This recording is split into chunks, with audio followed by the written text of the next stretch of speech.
अस्सलाम वालेकुम मेरे वीर ते वीरनियों की हाल जे मेरे वीर ते वीरनियों दे ठीक ठाक ने सारे मेरे भैन भरा माशाल्लाह खैरियत नाल होणगे।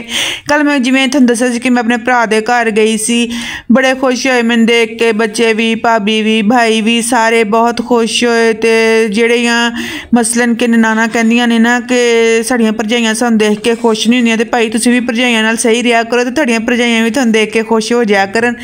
सारा दिन ते तुसीं भरावां नाल लग्गियां रहिंदियां ते भरजाइयां नूं पुछदियां कोई नहीं है। तो फिर जो तुसीं जांदियां हो भरजाइयां दे घर ते फिर भरजाइयां अगो अगो बनान मूँह ते फिर थोड़े मूँह बन जाते हैं। बहरहाल जी मेरी भरजाई तो बहुत चंगी, अल्लाह मियाँ खैर करे, अल्लाह मियाँ उन्होंने तंदुरुस्ती देवे। तो पता नहीं किस तरह का हुण मौसम चलता पिया है।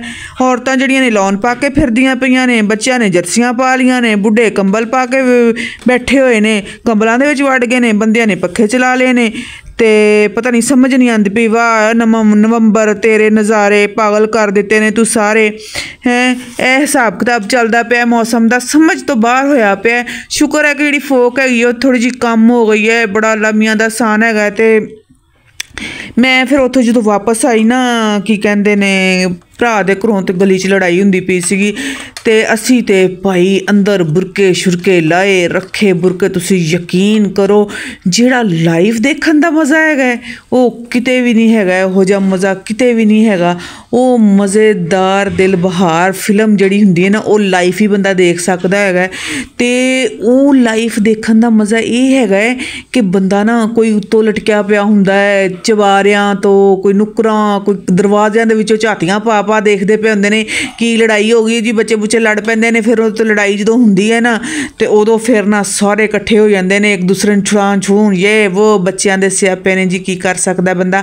अच्छा फिर पता की होंगे जो मसलन लड़ाइयाँ होंदियां ने ना तो वह अपनियां जिहड़ियां औरतां होंदियां ना एक दूजी नूं नहीं जिहड़ी मिस हो जाती ना जिंदे कोलों लड़ाई, वो फिर की करदी है जो सब्जी वाला आंदा ना बाहर तो दो जनियां इकट्ठे हो जांदियां हैं, तैनूं पता सी फलाने दी अज लड़ाई होई, कहंदी है किवें लड़ाई होई, वो एवें लड़ाई होई। उन्हें 5 मिंटां दे विच सब्जी खरीददियां एवें स्टोरी सुनानी, अल्लाह ही माफ़ करे। सारी रिपोर्ट डेटा जिहड़ा ट्रांसफर हो जाता है जी, तो तुसीं यकीन करो 1 मिनट तो पहले सारी स्टोरी जिहड़ी है उहदे ट्रांसफर होई हुंदी, ते वो फिर अगे ट्रांसफर लो जी। ये हिसाब किताब हुंदे ने। ते बाकी तुसीं हुण सुनाओ तुसीं कित्थों देखदे पे हो मैनूं। जिहड़े मेरे नवे भैन भरा शामिल होए ने मेरे व्लॉग देखण वास्ते, मरियम व्लॉग ਤੁਹਾਨੂੰ ਵੈਲਕਮ ਕਰਦੇ ਨੇ जी, ਵੈਲਕਮ। ਤੇ ਲਾਈਕ ਕਰ ਦਿਓ, ਸਬਸਕ੍ਰਾਈਬ ਕਰ ਦਿਓ, ਚੰਗਾ ਜਿਹਾ ਕਮੈਂਟ ਵੀ ਕਰ ਦਿਓ। ਤੇ ਇੱਥੇ ਮੈਂ ਆਪਣੇ ਸੋਹਣੇ ਜਿਹੇ ਪੁੱਤਰ ਵਾਸਤੇ ਬਣਾਉਂਦੀ ਪਈ ਸੀ ਜੀ ਰਾਤ ਦੀ ਰੋਟੀ, ਕਿਉਂਕਿ ਰਾਤ ਦੀ ਰੋਟੀ ਬਚੀ ਪਈ ਸੀ। ਤੇ ਇਹ ਜਿਹੜੀ ਨਾ ਅੰਡੇ ਵਾਲੀ ਰੈਸਪੀ ਹੈ ਨਾ ਇਹਨੂੰ ਬੜੀ ਚੰਗੀ ਲੱਗਦੀ ਹੈ, ਬੜੀ ਮਜ਼ੇਦਾਰ ਬਣਦੀ ਹੈਗੀ। ਤੁਸੀਂ ਵੀ ਕਦੀ ਟਰਾਈ ਕਰਕੇ ਦੇਖਣਾ। ਇੱਕ ਪਿਆਜ਼ ਕੱਟ ਲੈਣਾ ਜੇ, ਹਰੀਆਂ ਮਿਰਚਾਂ ਵਿੱਚ ਪਾ ਲੈਣੀਆਂ ਨੇ, ਅੰਡਾ ਪਾ ਲੈਣਾ ਜੇ, ਮਿਕਸ ਮੁਕਸ ਕਰਕੇ ਤੇ ਆਪਾਂ ਤਵੇ ਦੇ ਉੱਤੇ ਸੁੱਟ ਦੇਣਾ ਜੇ, ਤਵੇ ਦੇ ਉੱਤੇ ਸੁੱਟ ਕੇ ਤੇ ਸਾਰਾ ਇਹਨੂੰ ਬਣੂ ਲੈਣਾ। ਫਿਰ ਮੈਂ ਕਿਹਾ ਚਲੋ जी अज किचन च बड़े हैं तो सारे काम निबेड़ के निकलिए, सालन पका के निकल जाइदा बाहर। लेकिन अज बड़े काम ने करन वाले किचन दे विच, मिसाले पीण वाले पे हुए सी मेरे कोल। किदन दे मिसाले नहीं पीते, किदन दे मसलन के तिक्का मसाला बनाने वाला पिया से, इन्हां दा मैं तिक्का मसाला बनाना है। गरम मसाले पे हुए सीगे वो भी उवें पे हुए सीगे। अज सारे मसाले मसूले जो मुक्के ना तो फिर मैं कहा लो जी अज तो काम पै गया, अज तो काम करना ही करना हर हाल दे विच। ते मैं फिर सवेरे पहले मुबीन नूं दित्ती रोटी बना के देन तो बाद फड़ लियां जे डब्बियां मिसाले वालियां। मैं कहा सारियां तो पहले ना सुक्के धनिए पीए, सुक्का धनिया पीन तो बाद ऐसा मैं फिर सारे मसाले तैयार किए, बनाए, डब्बियां च पाए। क्योंकि जो बंदा किचन च वड़दा है ना तो किचन के जोड़े काम ने ना वो बंदा कहता यह भी कर लवे, यह भी कर ले। तो मैं ना फिर जोड़े मिसाले ने ना इक्को ही बारी पी पू के रख लैनी हुन्नी है। हुण तो सर्दियाँ आ गई ने ना तो तिक्का मसाला मैं बना के हुण तो रोज़ तिक्के बननगे जी, रोज़ तिक्के बननगे माशाल्लाह। मैं सारियां सर्दियां तकरीबन ना महीने कोई 2-3 दफ़ा तो लाजमी घर तिक्के बना लैनी है, क्योंकि बाहर दे तिक्के एक तो बंदा अफोर्ड नहीं कर सकता, दूसरा जिहड़ा है ना वो अपना बाहर दे मैनूं ज़रा ना पता नहीं किस तरह का गोश्त होता होएगा, किस तरह का बनाया होएगा। जिन्ना भी ब्रांडेड होटल होवे, जिन्ना भी चंगा ब्रांड का खाना होवे, लेकिन ना फिर भी दिल दे विच पता नहीं क्यों लामिया ने इहो जिहा शक पाया होया है। बहरहाल ਕੰਮ ਤੇ ਫਿਰ ਤੁਹਾਨੂੰ ਪਤਾ ਹੈ ਕਿ ਸਾਫ਼ ਹੁੰਦੇ ਹੀ ਨੇ, ਲੇਕਿਨ ਫਿਰ ਵੀ ਨਾ ਜੋ ਆਪਣੇ ਘਰ ਦਾ ਜ਼ਾਇਕਾ, ਆਪਣੇ ਘਰ ਦਾ ਮਜ਼ਾ ਹੈ ਨਾ ਖਾਣੇ ਦਾ, ਉਹ ਕਿਤੇ ਵੀ ਨਹੀਂ ਹੈਗਾ। ਤੁਸੀਂ ਵੀ ਜਾਣਦੇ ਹੋ ਕਿ ਜੋ ਮਜ਼ਾ, ਜੋ ਚੀਜ਼ਾਂ ਬੰਦਾ ਆਪਣੇ ਘਰ ਦੇ ਖਾਣੇ ਦੀਆਂ ਨੇ ਉਹ ਕਿਤੇ ਨਹੀਂ ਹੈਗੀਆਂ ਜੀ, ਕਿਤੇ ਨਹੀਂ ਹੈਗੀਆਂ।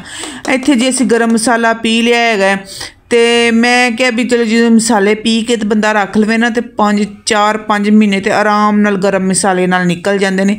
ਇੱਕ ਦਫਾ ਪੀਸੀ ਦਾ 4-5 ਮਹੀਨੇ ਆਰਾਮ ਨਾਲ ਨਿਕਲ ਜਾਂਦੇ ਨੇ। ਇਹ ਜ਼ੀਰਾ ਪਿਆ ਹੋਇਆ, ਜ਼ੀਰਾ ਵੀ ਪੀਸ ਕੇ ਤੇ ਮਿਕਸ ਕਰ ਲਾਂਗੇ ਵਿੱਚ, ਕਿਉਂਕਿ ਇੱਕੋ ਵਾਰੀ ਤੇ ਨਾ ਸਾਰੀਆਂ ਚੀਜ਼ਾਂ ਹਿਸਾਬ ਨਾਲ ਹਰ ਚੀਜ਼ ਦੀ ਮਕਦਾਰ ਹੁੰਦੀ ਹੈ, ਹਰ ਚੀਜ਼ ਨੂੰ ਬਰਾਬਰ ਮਕਦਾਰ 'ਤੇ ਰੱਖ ਕੇ ਆਪਾਂ ਪੀਵਾਂਗੇ ਨਾ ਤੇ ਬੜਾ ਅੱਛਾ ਮਸਾਲਾ। ਵੈਸੇ ਪਿਸੇ ਪਿਸਾਏ ਵੀ ਮਸਾਲੇ ਮਿਲ ਜਾਂਦੇ ਨੇ ਬਾਜ਼ਾਰੋਂ, ਲੇਕਿਨ ਮੈਂ ਤੇ ਭਾਈ ਖੁਦ ਆਪਣੇ ਮਸਾਲੇ ਮੰਗਵਾ ਕੇ ਸਾਬਤ ਬਕਾਇਦਾ ਉਹ ਪੀਸਦੀ ਆਪਣੇ ਹੱਥ ਦੇ ਨਾਲ। ਮੈਂ ਕਦੀ ਬਾਹਰ ਦੇ ਪੀਸੇ ਪੁਸੇ ਮਸਾਲੇ ਨਹੀਂ ਲਏ ਹੈਗੇ, ਸਿਵਾਏ ਹਲਦੀ ਦੇ ਹੋਰ ਮੇਰੇ ਘਰ ਕੋਈ ਮਸਾਲਾ ਜਿਹੜਾ ਨਾ ਪਿਸਿਆ ਹੋਇਆ ਨਹੀਂ ਆਉਂਦਾ। ਹਾਲਾਂਕਿ ਤਿੱਕਾ ਮਸਾਲਾ ਤੱਕ ਮੈਂ ਆਪਣਾ ਮਸਲਨ ਕੇ ਬਣਾਉਂਦੀ ਹਾਂ। ਤਿੱਕਾ ਮਸਾਲਾ ਦੀ ਰੈਸਪੀ ਮੈਂ ਸ਼ੇਅਰ ਕੀਤੀ ਹੋਈ ਹੈ ਤੇ ਤੁਸੀਂ ਮੇਰੇ ਪਿਛਲੀਆਂ ਵੀਡੀਓ ਜਾ ਕੇ ਦੇਖ ਸਕਦੇ ਹੋ। ਨਹੀਂ ਤੇ ਹੁਣ ਮੈਂ ਫਿਰ ਇੱਕ ਦਫਾ ਤਿੱਕਾ ਮਸਾਲਾ ਬਣਾਉਣਾ ਦੁਬਾਰਾ ਤੁਹਾਡੇ ਨਾਲ ਰੈਸਪੀ ਸ਼ੇਅਰ ਕਰਾਂਗੀ। ਤੇ ਕਿੱਥੇ ਤੁਸੀਂ ਫਰੋਲਦੇ ਫਿਰੋਗੇ ਮੇਰੇ ਵੀਡੀਓ, ਤੁਸੀਂ ਤੇ ਮਾਸ਼ਾਅੱਲਾ ਵੱਡੇ ਬੰਦੇ ਹੋ ਜੀ, ਤੁਸੀਂ ਕਿੱਥੇ ਦੇਖੋਗੇ ਮੇਰੀਆਂ ਵੀਡੀਓ ਪਿਛਲੀਆਂ ਜਾ ਕੇ ਵੀ ਭੈਣ ਨੇ ਕਿੰਨੀ ਮਿਹਨਤ ਕੀਤੀ ਹੋਈ ਹੈ, ਕਿੰਨੀ ਉਹਨੇ ਮਸਲਨ ਕਿ ਅੱਛੀਆਂ ਵੀਡੀਓ ਬਣਾਈਆਂ ਹੋਈਆਂ, ਜਿਹੜਾ ਬੰਦਾ ਜਾ ਕੇ ਦੇਖ ਹੀ ਲੈਂਦਾ। ਅੱਛਾ ਬਰਹਾਲ ਹੈ ਮਸਾਲਾ ਵਾਲੀ ਡੱਬੀ ਜਿਹੜੀ ਸੀ ਨਾ ਮੈਂ ਕਿਹਾ ਜ਼ਰਾ ਸਾਫ਼ ਕਰ ਲਾਂ, ਇੰਚ ਨਾ ਮੈਂ ਕਿਹਾ ਚੰਦ ਕਤਰੇ ਪਾਵਾਂ ਸਿਰਕੇ ਦੇ ਤਾਂ ਕਿ ਮਸਾਲਾ ਜਿਹੜਾ ਜੰਮਿਆ ਹੋਇਆ ਨਾ ਉਹ ਉਤਰ ਜਾਏਗਾ ਡੱਬੀ ਦੇ ਉੱਤੋਂ ਤੇ ਸਾਡੀ ਡੱਬੀ ਵੀ ਅੱਛੇ ਤਰੀਕੇ ਨਾਲ ਸਾਫ਼ ਹੋ ਜਾਏਗੀ। ਤੇ ਇਹ ਇੱਕ ਸ਼ੈਂਪੂ ਵਾਲੀ ਬੋਤਲ ਖਾਲੀ ਪਈ ਹੋਈ ਸੀ। ਤੁਹਾਨੂੰ ਮੈਂ ਇੱਕ ਗੱਲ ਦੱਸਦਾ, ਕੋਈ ਚੀਜ਼ ਵੀ ਬੇਕਾਰ ਨਹੀਂ ਹੁੰਦੀ, ਠੀਕ ਹੈ। ਅਸੀਂ ਨਾ ਇਹਦੇ ਵਿੱਚ ਨਾ ਪਾ ਲੈਣਾ ਬੋਨਸ ਸਰਫ। ਮੈਂ ਕਿਚਨ ਦੀ ਸਫਾਈ ਵਾਸਤੇ ਬੋਨਸ ਇਸਤੇਮਾਲ ਕਰਦੀ ਹਾਂ ਤੇ ਕੱਪੜਿਆਂ ਦੀ ਧੁਲਾਈ ਵਾਸਤੇ ਨਾ ਵਿਮ ਹੋ ਗਿਆ, ਦੂਸਰਾ ਕੀ ਕਹਿੰਦੇ ਨੇ एरियल हो गया, दूसरे सर्फ एक्सल हो गया, वो इस्तेमाल करदी हैं। तो इत्थे जिहड़ा किचन की सफाई वास्ते हो गया ना, जिवें किचन दी शेल्फां साफ करी दियां ने, सिंक धोई दा है या रोटी वाले रुमाल धोई दे ने, उहदे वास्ते ना मैं बोनस इस्तेमाल करदी हां।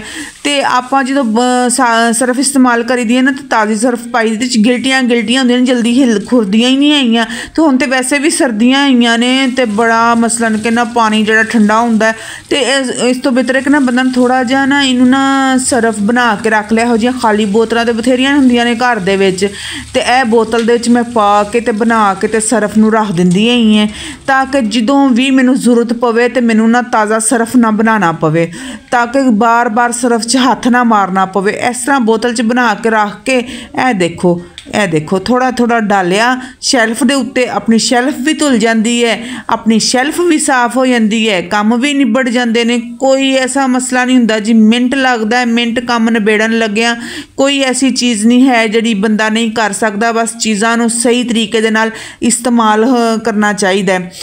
तो इत्थे ना मैं डब्बी भी देखी, मेरी डब्बी भी तकरीबन ना कुछ साफ़ हो चुकी सी, क्योंकि 10-15 मिनट हो गए इनू भिओं के रखिया होया। तो हजे तुहाडे नाल बड़े जुगाड़ ने जी, बड़े जुगाड़ तुहाडे नाल शेयर करने ने।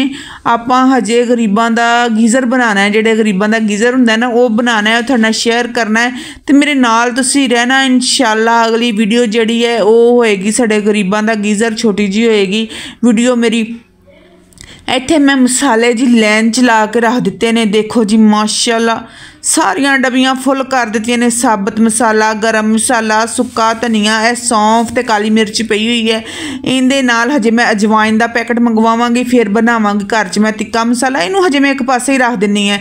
तो यह मसाले माशाअल्लाह मैं तैयार कर लेने। मैं हुण तकरीबन महीना डेढ़ दूसरे गरम मसाले तो अलावा दूसरे मसालियां तो बेफिक्र हो चुकी हैं, वो अपने डब्बियां च पूरे पै गए ने। हुण मैनूं कोई फिक्र नहीं होएगी। यह शेल्फ साफ करदे हैं जी तुहाडे कोलों हुण फिर चाहते हैं इजाज़त।